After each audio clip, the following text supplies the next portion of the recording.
All right, welcome everybody. It is so great to see each and every one of you. It is Sunday, noon Pacific, 3 Eastern, or whatever time it happens to be where you are because you are watching us right now. It is time for The Master's Mind. Thank you, So Craig. we appreciate you joining us. Let's get it started with Terry and Robert Hollis. Well, everybody, I want to welcome each and every one of you, the Unlimited Wisdom Master's Mind. So I see that Coach Bob just jumped on here. Now I got to go back to gallery and Sherry and Deborah Grady. We'll call her Deb. So I think she's got Deb now. Lisa Marie, Michael and Angela, Sandy, Melody, Arthur, Scott, Karen, Jody, Bill, and CJ, the hostess with the mostest. Appreciate you guys. One of the things that I'm going to talk about today, again, on the concept of the master's mind, is I realized something, and I want you guys to sort of think about this.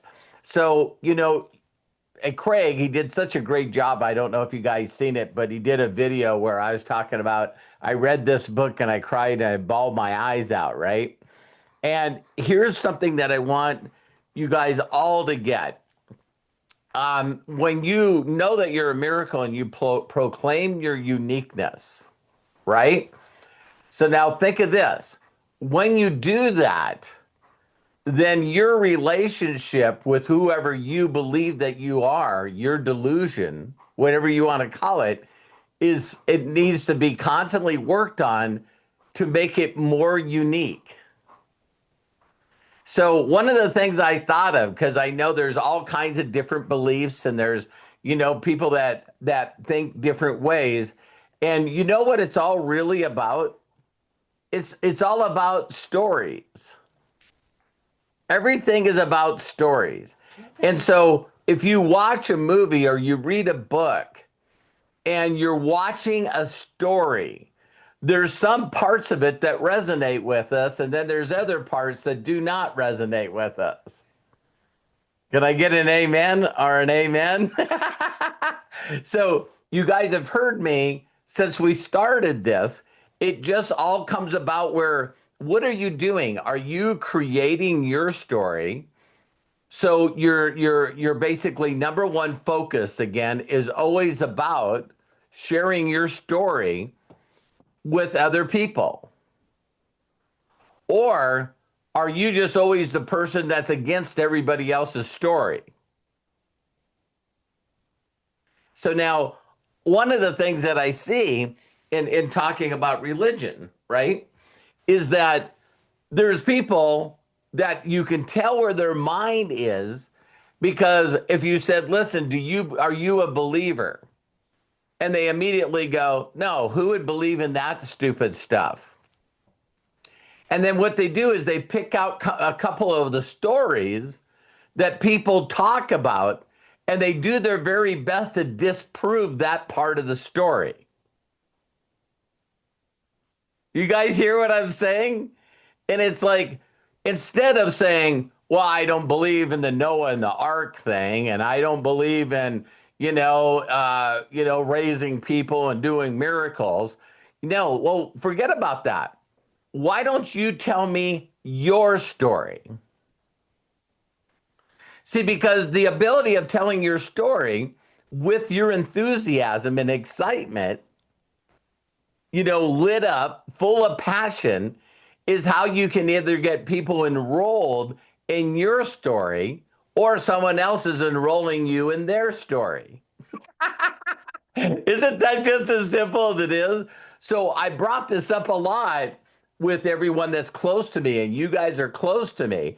So you could take any church and then pull people out of that church and ask every one of them to write their definition of love, write their definition of God, write their definition of whatever they believe, and you're going to have everyone in that church write something different.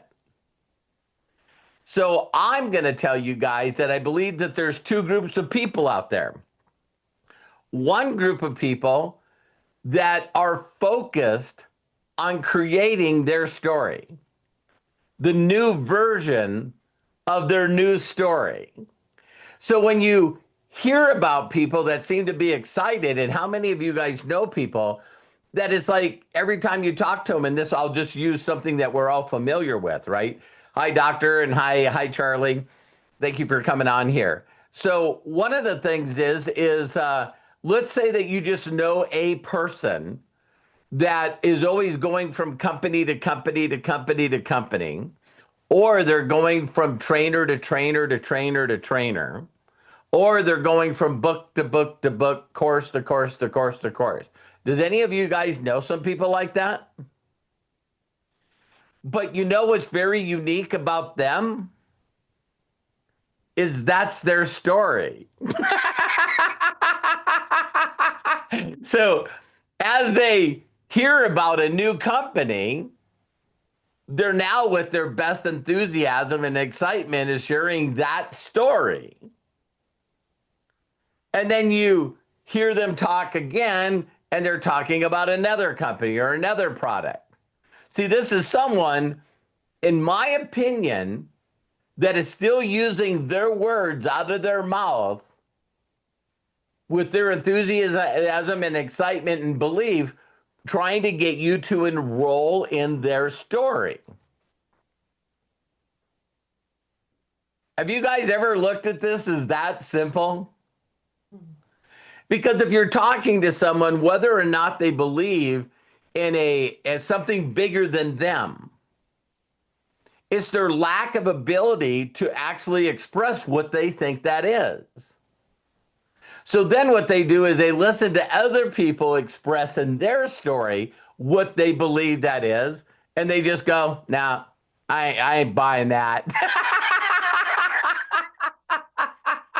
And it's like, the reason that we don't buy other people's stories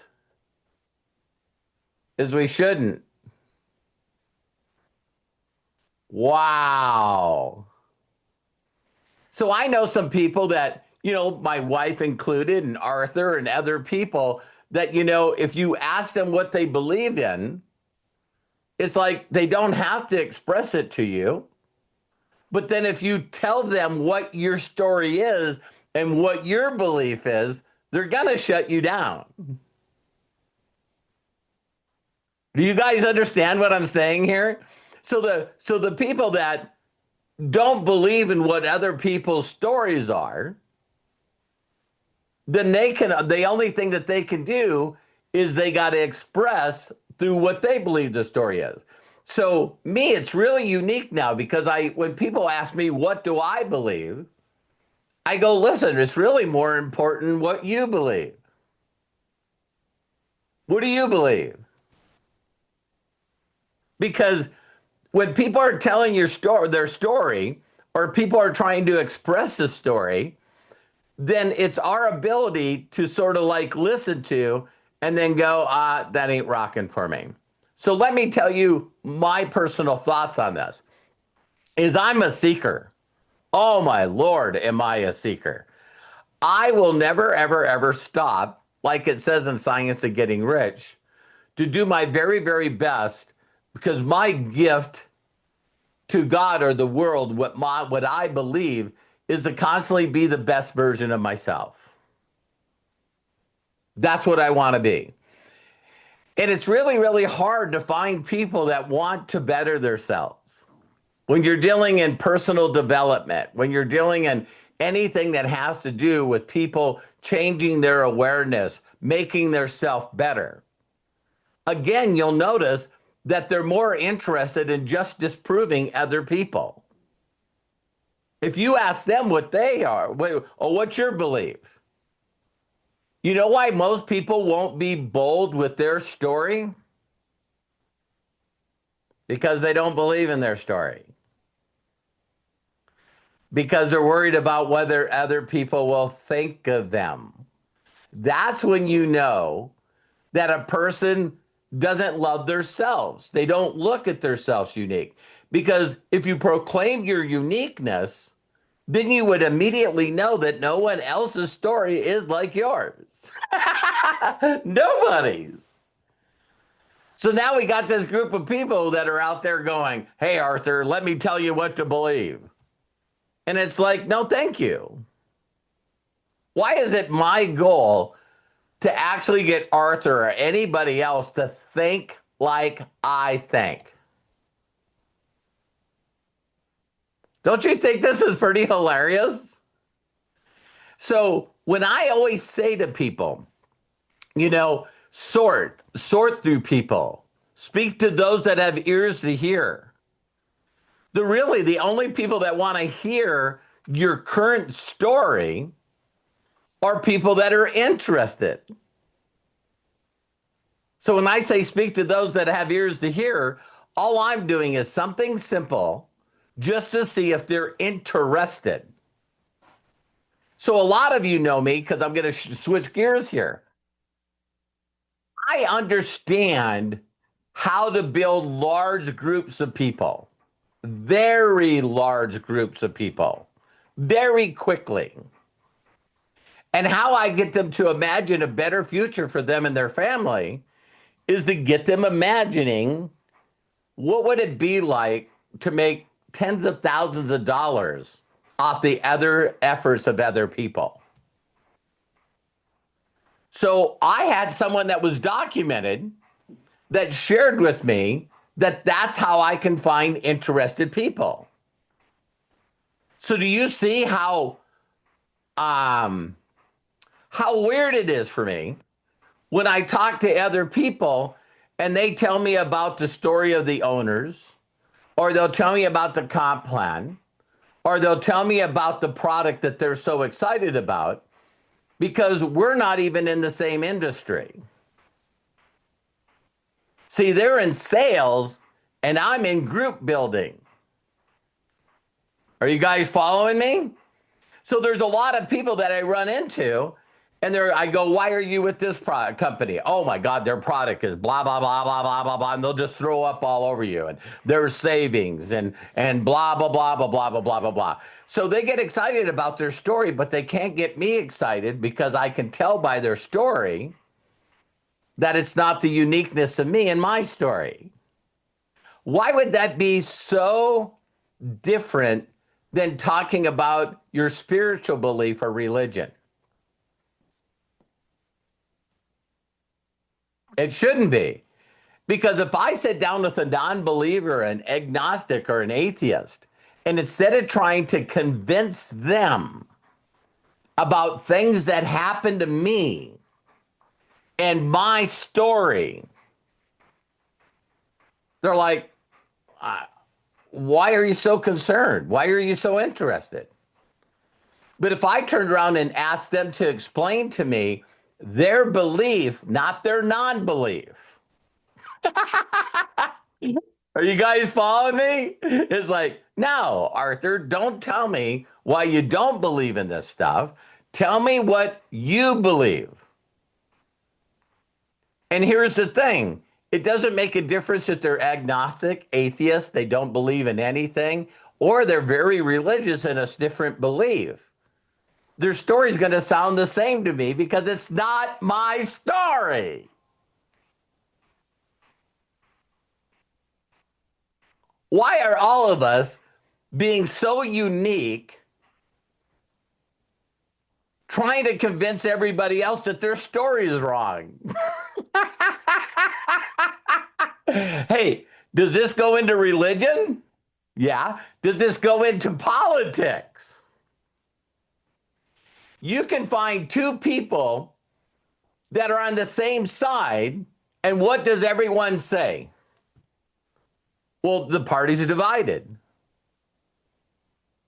Of course it is. It's divided by every single person in that party. So then they just have to add more labels to it, right? So it can't be just Republican. No, it's got to be I'm part of the Tea people, the Tea Party Republicans, or the conservative Republicans, or the Christian Republicans, or the anti-Trumpers. How many effing labels can there be? Well, I'll tell you why there's labels. If I'm having a conversation with Arthur and he doesn't lock into my story, then for me to understand it mentally, not in my heart, but in my thinking, I have to label Arthur. I have to. That's where this phrase came. Hey, Craig, what religion are you? Well, I was raised Jewish. Okay, what does that mean? Well, I was raised Jewish, but I'm not a practicing Jew. See, there's things that I still 100% believe in my heart. And then there's other parts where, I'm not prescribing to that. Well, I spoke for Craig, but isn't that almost how everyone explains their religion? Look, I see people's heads, nodding. Hey, what are you? Well, I'm Mormon, but I'm not a practicing Mormon. Because I like that coffee. Yeah, I like that coffee, and I like the drink. You know what I mean? It's like it's hilarious to me that we're all trying to communicate with each other because we feel the way to fit in is if someone will validate who we are. Is this good? So when I was sort of, prompted and downloaded that I should get a new Bible, and I started reading it. Do you realize why people say that? Well, I won't even go in there because that's a label, right? But how many of you think that if you read a book,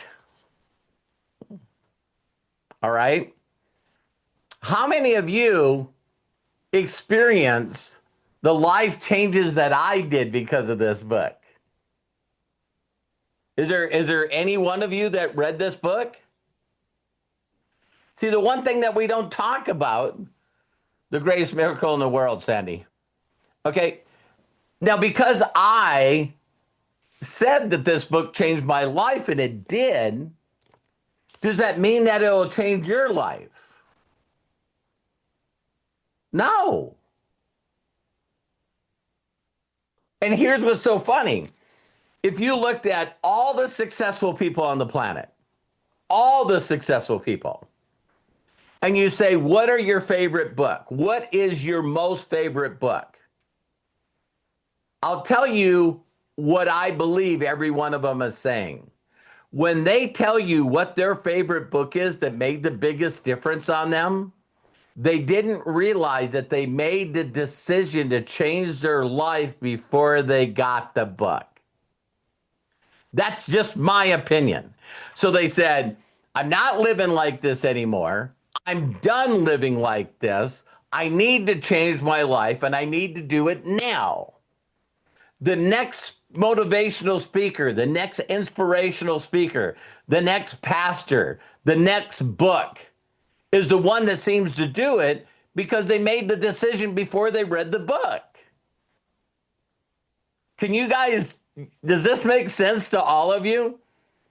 So when I say, Scott, Scott is probably one of the most read individuals. There's only one person I can think of more than Scott, and that's Max Miller, the guy that actually did my book, right? He actually wrote the book. And he interviewed me for 50 hours and then wrote the book. And so, but Scott has all this vast knowledge on all these books and stuff, right? So then he would always say, Robert, have you seen this book? Have you seen this book? And while I'll talk to him, or I'm talking with him and some other people, he's like a librarian. He like, hey, that phrase it out of this book. And then this person talks about this. And then, and he's this is a positive I'm saying here. Scott is very, very knowledgeable about a lot of books that do with personal development and marketing. He really, really is. So if I ask Scott, what is the book that made the biggest difference on him? If you had to say which one, Scott, out of all the books that you know of, what book has made the biggest difference on you? That's a tough call. I have a top shelf. I have all the books behind me, but I have a top shelf. It's a tough call. Okay. Probably my first year in You network don't marketing. realize that you answered that perfectly. Did I? Yeah. Okay. Because Scott, you would be living the life that you imagined when you find the book that makes the difference. So when I So ask that's the people, next book. what book is the one that changed your life? And everybody goes, you know what? I got a lot of them. I don't really have my favorite one. Then what would that person be in a good way? They're still seeking. Because I know Scott well enough to know that he's a good person. Terry and I love him. He's great to talk to. He's one of the best friends you could possibly have. And he's very, very grateful and happy for the life that he has. So when he makes a decision that he no longer wants that life, then he'll get exposed to the book, to the person, to the course that will change everything for him. Love But it. I'm a why? seeker. But why does he need that if he doesn't need that? See, so how many of you would be willing to admit that you go, listen, I'm tired of my life. I want it all to change. But I talked to you a year later and your life is exactly the same. What is wrong with that? Nothing. So Scott knows me really well. And that isn't the Robert a couple of years ago, is it? It's like I was the kind of guy that would say, my mentor told me to pick a couple of books and study them and study them. Sort of like Bob Proctor says. When you ask Bob Proctor which books changed his life, they're immediately coming out of his mouth. See what I mean? He's like, hey, this guy was reading this book. I didn't like my life. And he said he read this book and now he doesn't have to worry about money anymore. And he says, I'm going to read that book. And that book was Think and Grow Rich. So if you guys ever hear him sort of change his story about the books, is because Think and Grow Rich and The Science of Getting Rich are both his favorite book that changed him in a different way in a different time in his life. But he reads them over and over and over and over. He doesn't read like 60 books in a year. He reads one book the whole year over and over again. Well, really is like 80 years of his life, it seemed like. He didn't live to that. But that's why you guys hear that from me. Because when I wanted to change my life, Scott, thank you very much. Everybody get Scott. But I wanted every one of you to really, really think if there's not a book that you can see. It's funny. This just came in my mind. Don't get mad at me. But, there's some people that celebrate a calendar and it's before Christ and then after Christ. Do you know what I'm saying? If you looked at my entire life, there would be before this book and then after this book. How many of you just got that? So if you could see the trajectory of my life, I was put in a serious situation where everything got taken away from me, including my identity. See, some of you have been very, very blessed to go through life where you haven't had to change your identity. So you say that you have, but really you haven't. So if I talk to your friends or people that you hang out with, and I go, how long you been Scott's family? Well, since he was born. Okay. Well, tell me the difference between Scott 5 years ago and Scott today. Same guy. I'm saying, I think that you need to be more real with your life about saying, hey, what's wrong? They're bugging me. Come over here. Come over here. Come on. Go, move. Back up, beep, beep. Good. Okay. So that's really all I wanted to talk about today, is because as we move into the master's mind, I need every one of you to know that I said that I was going to start proclaiming more of what I believe. In a way, my belief is changing constantly. It's totally consciously changing. When I read stories in the Bible, I know for a fact that I'm pulling different things out of them than anybody else because I'm very unique. You guys have seen me. My son is giving me this quote, thing all the time. Terry has, Craig has. I can see a story one time, and it can be on Sunday morning. I can watch one thing on the news. I can see something, and I allow it to inspire me. My retention is one of my superpowers. I'll emotionally get involved in that story, and then I'll get on one of our Zooms, and I'll tell that story. And sometimes I feel like I can sometimes make it more inspirational and more emotional than it was when I first heard it. So that's my gift. My gift. Joss Wagel one time said to me that he says, man, when you introduce me and you talk about me, I want to meet the person that you're talking about. And that might be a good compliment, but he really means that. Josh is pretty young, and he keeps saying that he wants to become the person that I see him as. But that's what I do with everyone. So when I see each and every one of you and I spend personal time, I see a bigger version of you. I see a more aware version of you. I see a person that can level up. Do any of you feel like that when I'm around you? I'm doing my very, very best to point, guide, and direct you into doing things because I know that you can do them. I know that you can be a better person. And so, again, like when I got up this morning and did my prayers, it was like I had a total different subject that I was going to talk to you guys about. That's because my thinking mind had this thing going all week. Like I've been doing this, it's like, when I'm talking about your awe and you're in awe of things and you got to learn to be in awe so you can learn to be in awe of yourself, right?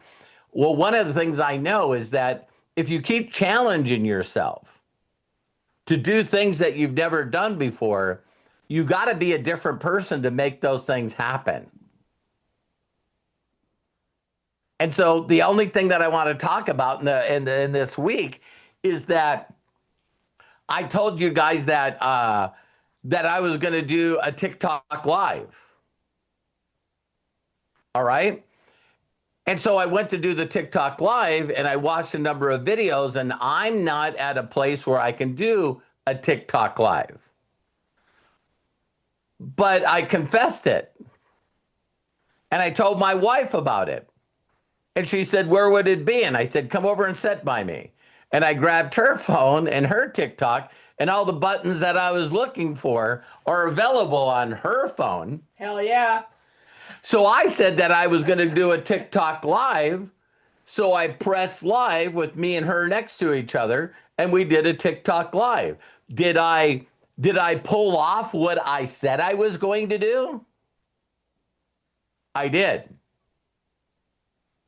Then I immediately in my imagination said, what do I have to do? Because I thought that it was 1,000, followers or likes that you got to have. 1,000 followers. Right? So I immediately started posting some stuff, went through all my profiles, completed it, did everything that I needed to do, and then I focused on it. And then all of a sudden the next day when I got up and I posted one thing on TikTok, I got this message saying you now can do TikTok lives. I'm not at 1,000. That's how my life works. I say I'm going to do something, I use my words, and I create it, then I imagine it, then I think about how I feel when I can use all social medias to do lives to drive people to unlimited wisdom? Because I will have 1 million members. So then when I push in that arena, then whatever you want to call it. See, because you guys are not part of my story, some of you are going to say that's a coincidence. Some of you are going to say that's an accident. Some of you are going to believe that I know somebody. You know, did you call Corky and Corky called the office and he got that done? No, I know how the universe and the laws work. So I thought, wow, what would I want to have happen on TikTok? I would like a lot of people on my TikTok following me. So I jumped on one of Corky's lives. As soon as I seen how he was doing it, it didn't cost me nothing to get on Corky's live.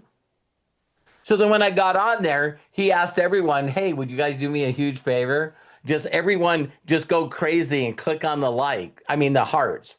Because if all of you click on the hearts, as soon as we get to 35,000 up here, we end up going on For Your page.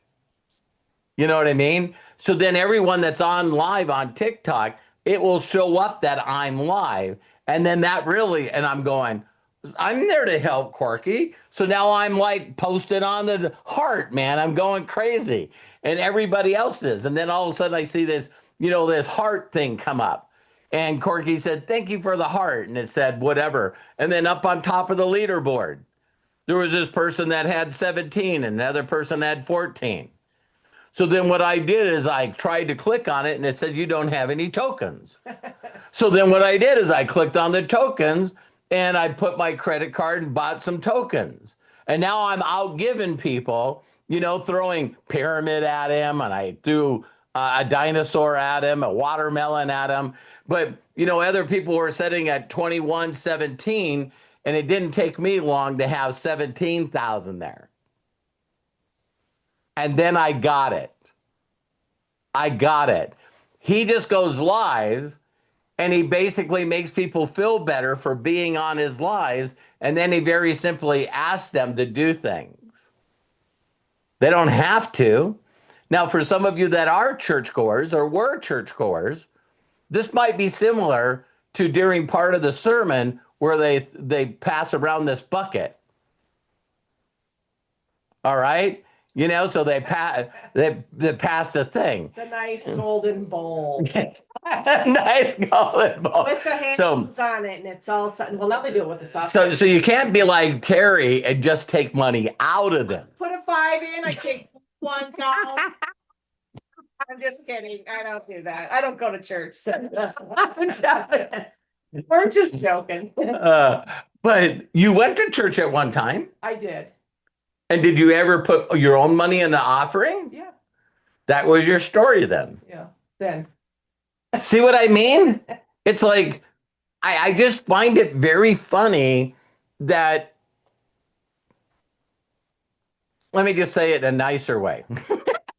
I was going to say something, and then you see, I got stopped because I gave permission for someone to stop me, right? It's when someone won't participate in our story. Why do we get so upset? Why do we take it personal? Because while this was all happening with Corky, he said, the speaker said something, because he's got a speaker set up that when people post stuff in, it reads the text back to him, right? Yeah, and then all of a sudden, I hear a thing where it says, kicked off the iceberg. And I was like, what is that? And so there were some people that shouldn't have been on his live that were saying stuff. Like the Grinch? Probably. Yeah, probably. But can you believe what Corky does to a lot of people? And Corky said it on another video, is do you realize that people try to jump on his lives on TikTok to say that he's Satan? because you guys know these people. They're like, listen, there was never a Santa, so you acting like Santa, helping people smile, you're demon possessed. You're just using this to take money away. So all of us know that sometimes it's pretty easy to attract haters, to attract trolls, right? And I still laugh that when people try to troll me, they usually do it around my weight. It seems to be the very first thing that they can see. And they go, dude, you got to lose some weight. You're a fat bastard. You know what I mean? And if they knew me, I think the first time it bothered me, do you guys remember Periscope? I was one of the first people to jump on Periscope. I had millions of people on my Periscope lives, and it's like, this guy just, it seemed like he was posting it a million times. And it was like, do you know Ben? Do you know Ben? Do you know Ben? I was like, I'm finally tired of this guy. I'm tired. I'm tired. I said, who's Ben? And then he put over, and I'm just like, oh my God. You should have said I met him. Thanks. But as soon as he did that, I giggled. I laughed. Do you know people that just seem like no matter what you say about them, you know what I mean? I used to go back at them. So when people would say, "Man, you're obese, you're overweight," and I would say, "Well, I can lose weight and you're ugly. So how are you going to improve that? You won't even make money enough to be able to afford plastic surgery." No, I used to be different.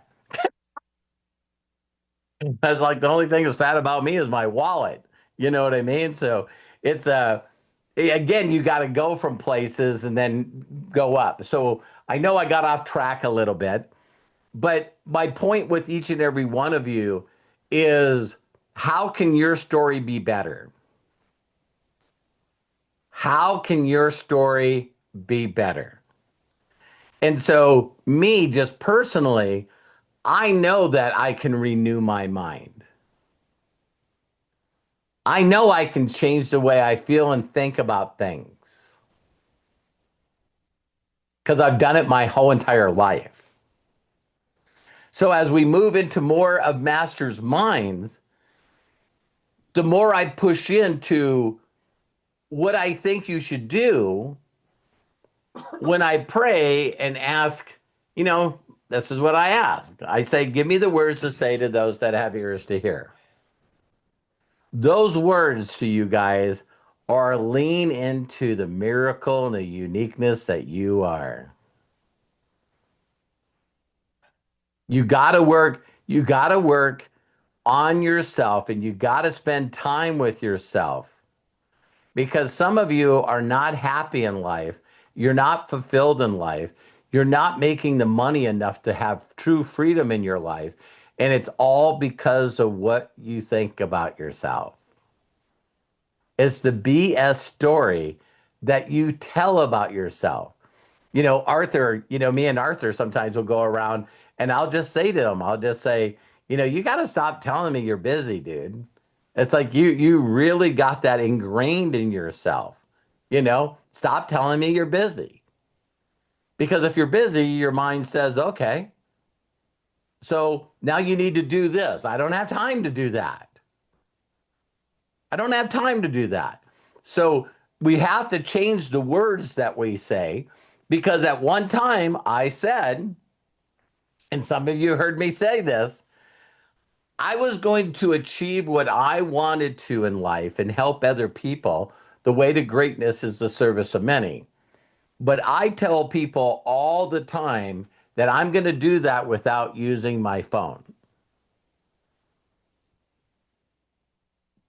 Now, my higher power is laughing at me, because I know the more that I use my voice to talk to those that have ears to hear, and I'm going live on all these social medias, man, using your phone is a lot simpler than trying to set up your laptop. You see what I'm saying? So I see people that I respect that I see the audience that they have.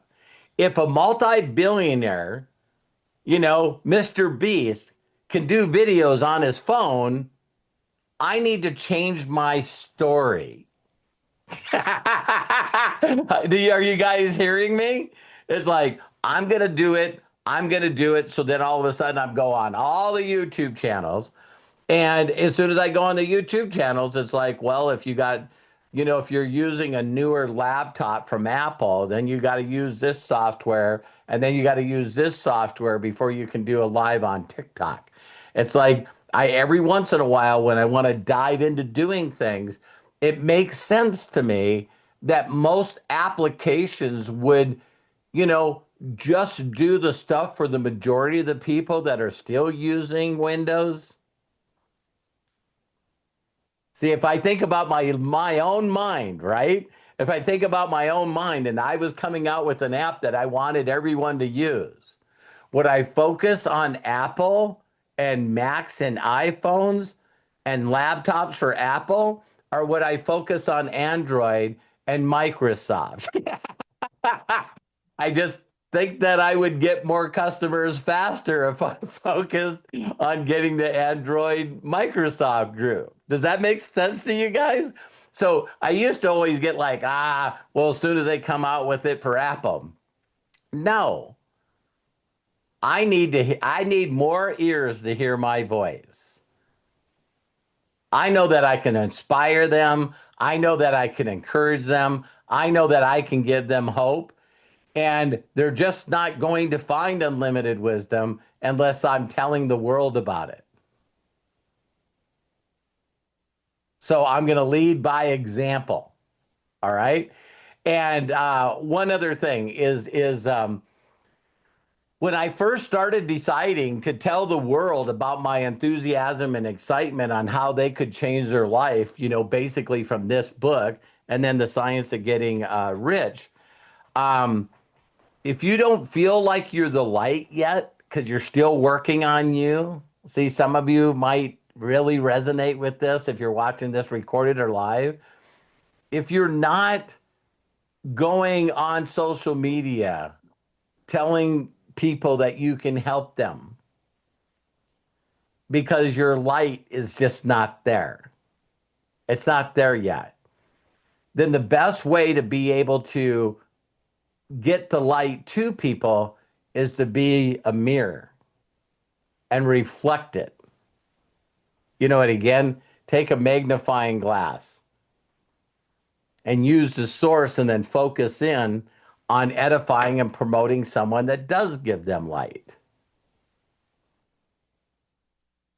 So I'm really challenging myself because I'm really good at promoting and using a mirror and edifying someone else's story. And I'm 63 years old, and now it's like, no, everyone needs to hear your story. That's not comfortable. I'd rather tell somebody else's story. How many amens can I get on that? It's like, hey, I'd rather tell this person's success story, this person's success story, this person's success story. And now everything for me is now focused on helping you tell your success story. Well, I don't have one. I can show you how to have one. I can show you the little things that you can do to change every area of your life. You just got to really want it. So most of us just love hanging out in the comfort zone. So, did you have anything to add to that? Okay. If anyone has any comments or anything that they would like to say, because everything about you needs to be about you telling a different story about yourself. You telling your imagination story about yourself. Right? So, that whole thing is not, again, ready, aim, shoot. It's shoot, tell everyone, and then figure it out. I guess the part that you and I did watch on Sunday morning is everybody talking about how many great inventions came from the United States, but how Barbara Cochran said, having great ideas and inventing stuff and then marketing them to the world is a thing called being an entrepreneur. And that is not for everyone. That's very hard. Creating something is very, very difficult. Now, my mentor, I hear my mentor, both of them, Bill and Roger, is they used to say to me all the time, which I'm sure they said to everyone, you find a need and fill it, right? Well, I found a need, but I can't find a solution to that problem. Then you're elected. How many people every time I heard that, it's like, hey, if you see a need and you think that you could, help people, then you're elected. You're the person. If it's to be, it's up to me. You do it. And it's like, it's so much easier promoting Coach Bob. You know what I mean? It's just so much easier telling people to go to Bob or whoever. So I want you to ask yourself this last question. If what you're currently telling people as your story, that's why people are so upset with change. Because you feel like you're finally getting good at telling the story. Have you heard about the gig economy? Have you heard that people, 78%, according to LinkedIn, are unhappy with their job? Did you hear about AI? What are you going to do with extra money? Well, I have a solution. And I tell you about the company and the owners and their name and the people in it that are making money and their incredible products. What if that company goes out of business? What if it changes? What if it's sold to another company? See, now you got to go back to scratch and you got to recreate another story. One thing that every one of you have in common? The same thing as I had in common. You go back 8-10 years ago, I was telling a different story. How many of you know what I'm talking about? It's like, wow, I go back 10 years and I'm telling a different story. How did I evolve? How did I tell a story 10 years ago that's uniquely different to the story that I'm telling now that's going to be uniquely different in the future? See, that's when you know that the people that hang around the people that are authentic really knew. When my mentor went from one company to another, he had already told me that it wasn't the company, it wasn't the owners, it wasn't the comp plan, and it wasn't the products. Why would he set me up for years telling me that? Because then it was an instant decision I could make when he started his own company. And it was his story and his comp plan and his products. See, now it's all different. Now it's like the product's important, the company story's important, the owner's important, the comp plan's important. Why? Because it was his company. You guys get what I'm talking about? It's like, wait a minute, a month ago, you're telling me all this stuff is not important, but now that you started your own company, all this stuff is important. Hey, have you guys know what I'm talking about? It's crazy. And so what is your story? There's I'll leave you guys with this. Simon Sinek, I think is his name. You guys could go on and try to find his, I think it was a TED Talk, but he drew a bunch of circles about, that people, he said, the thing that I do is I listen to people and I can immediately tell when people don't have, you guys have heard this saying, right? It's a difference between talking about something and then that thing is in you. It's not you talking about something, it's you talking about why it's in you. But when you hear people talking about how does this happen? You know, how do you get this done? What do you say?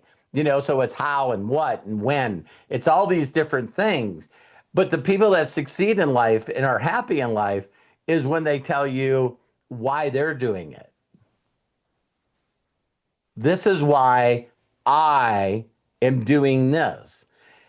And because if it really is about making an impact in millions of people's lives, thank you, Scott. If it really is, and I believe that it is, the Robert Hollis that's talking to you right now knows that I know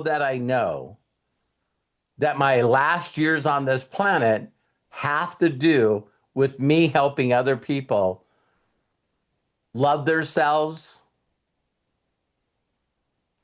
understand they're unique, know they're a miracle, learning that they are loved the way they are, and that they got to get that message to the rest of the world. I know that. So that's why my story has changed over the years, because I'm evolving. I look at the world different. I'm still seeking. And I think that you should do. So like I opened, I'll close. Is the best thing that you can do in life is to consistently work on the best version of you. And you are not what you market. You are not what you sell. I want to be such an impact on people that I've always done this without knowing it, but now I'm getting a little better and always will be getting gooder and gooder. But I want to change a person's life in such a radical way that they want to know what I'm doing. Because I said this the other day to a person. If I told you one of the persons that I talked to recently, you guys would go, no way. And he was just trying to get my perception on the marketing world. And I'll share with you. I'm going to do a video about this.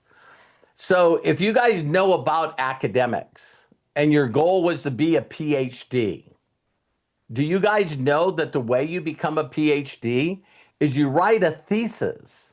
You write a letter, a thesis on something, and then you got to give it to other PhDs for them to look at it and go, wow, this person put a lot of thought in this. You can't plagiarize. They'll figure you out in a heartbeat. And this is what I said to this guy that every one of you know. There could be someone on here that's not in network marketing or direct sales or affiliate marketing. You still know this person. So someone told him to reach out to me and ask me this question. And I said, all the people that everyone's looking at right now, including some company owners, that if they were forced to write a thesis about what they believed network marketing was, they wouldn't get their PhD.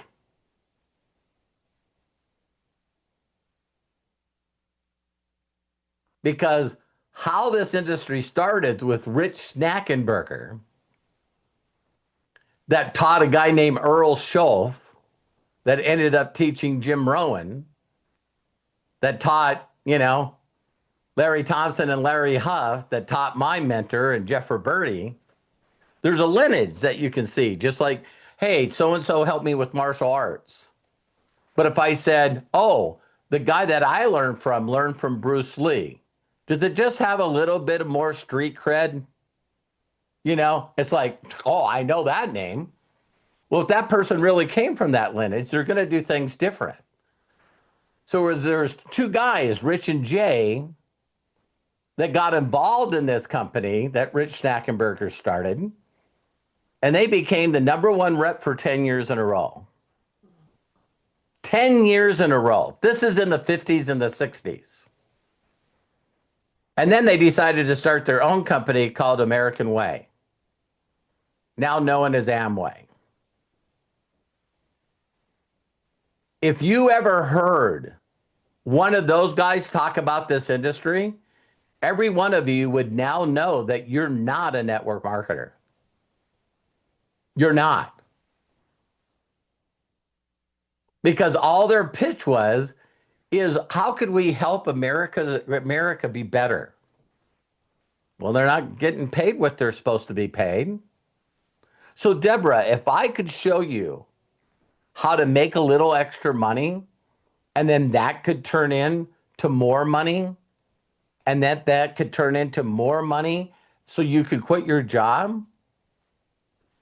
And Amway still teaches to this day. If you go to the Amway website and go to Amway on YouTube, click the 2 most watched videos.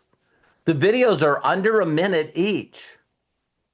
And one is on their products and the other one is on making money. How can a company that's been number 1 for almost 70 years continue to kick everyone else's ass in the industry called network marketing, direct sales? It's because they understand the personal and business philosophy of what this was created to do.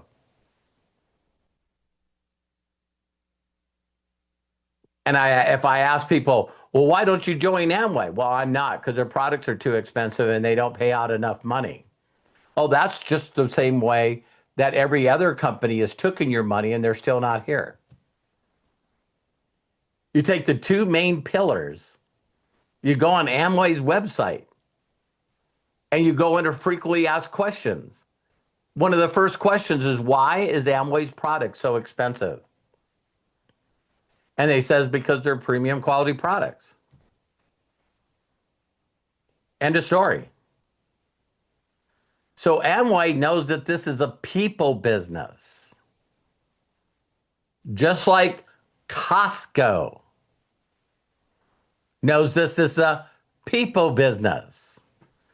And all the other companies are out there talking about owner stories, comp plan, products. See, we got the same product with same ingredients, but ours has a blueberry in it and it makes it better. And we have some scientists and we have some patents. And so that's why our product's the better. Oh, and it's least expensive. Yeah, that won't make you over $4 billion a year. That won't keep you in business for 60, 70 years. So how do they keep getting the same people to go from company to company to company to company to company? Is because no one worked on their selves enough to actually go, who were the guys that created this? Who are the people that came up with the original thought of getting paid on thousands and tens of thousands and millions of people? What is their philosophy? And one of them just died, Don Fela, in September. So I wanted to know who the people were that have millions of active reps in their group. What are their thoughts? What are their philosophies? What are their beliefs? Instead of listening to somebody else's story. Did you guys catch that? Some of you are not where you want to be in certain parts of your life because you're listening to other people tell stupid stories instead of you doing the searching and finding out what the story really is. The one that resonates with you. So I love and appreciate you. I hope you guys enjoyed that. Get the real story. Ain't it funny? It all comes back to the same thing. How do you know that? People still call me up all the time. Well, we're doing this and we're in this company and we got this going on. And you know, how many people have noticed that there's a lot of companies that are doing everything right now, but they're all not doing very well? Oh, we got crypto, we got travel, we got nutrition, we got weight loss, we got everything. Did you do 7 billion a year? We haven't done 7 billion since we've been in business. That's like showing up at a racetrack, getting your ass kicked every race. The only difference in the world of network marketing is no one really knows the real numbers. They never ever point at the people that are really doing well. So you deserve to find out what it really is. And if you dive deep on every one of those things, then your life will change. So I love and appreciate you guys. See you soon. See you, Charlie. See you, Sherry. See you, Kevin. Tom. Tom snuck on here. Got to watch Tom do the organ today with the one that with your fingers. I guess both do. But anyway, it's like, hey, Matthew and Ezra, Doctor, Lisa Marie, Deborah, Jerome, Scott, Melody, Arthur, Coach Bob, Michael and Angela, Deborah Gray, Deb, Jody, Bill, CJ, my love. Bye, everybody. Have the good rest of your Sunday.